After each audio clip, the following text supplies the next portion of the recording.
everything in the course of proclaiming the gospel. No, they met hostility, they met difficult circumstances, but despite that, they soldiered on because of their commitment to proclaim the gospel, not because they were chasing for money.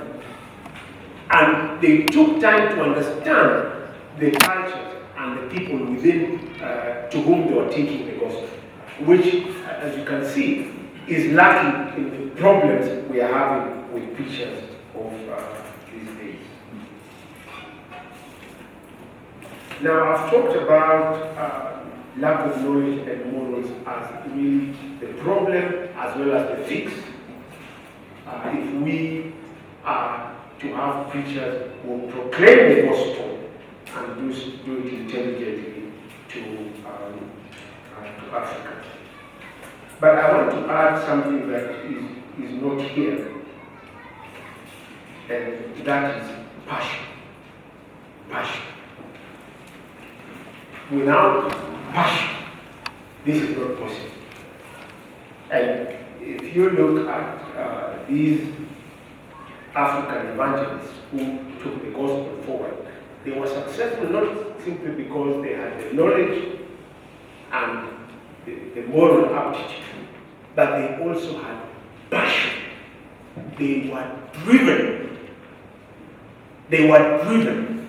And nothing could stop them. Not hostile conditions, not persecution, not hardship, because they had passion.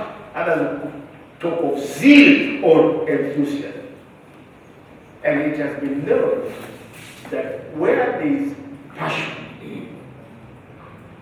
people invest accordingly, they sacrifice accordingly, and that the passion drives them all. A passionate person is very difficult to stop.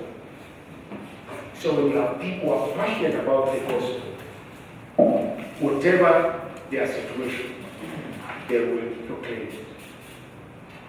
So passion is very, very important. It's an emotional thing. Nonetheless, it is important because human beings are emotional. And we cannot block that out from the way that we operate. Now, we thank God for the launch of the Mission Center.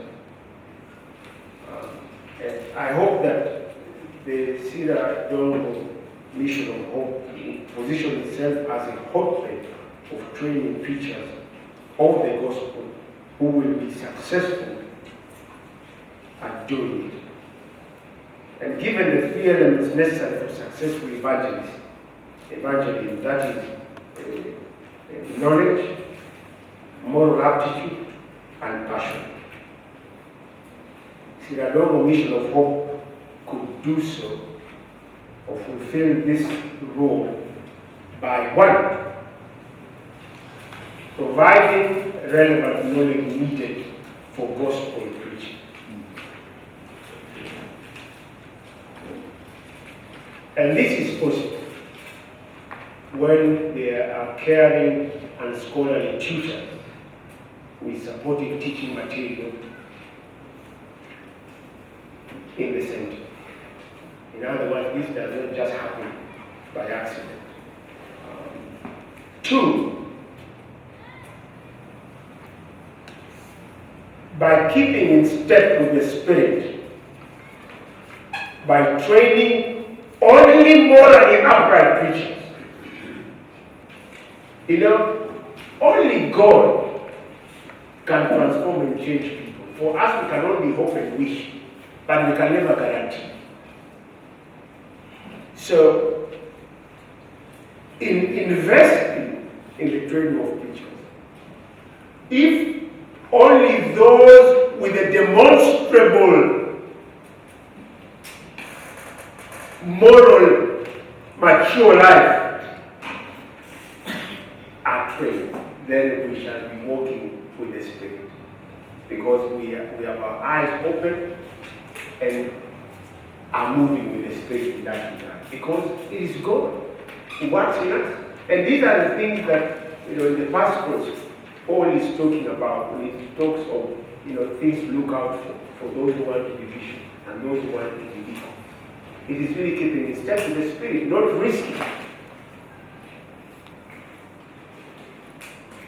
The third is also along the same lines, keeping in step with the Spirit by training only passionate preachers.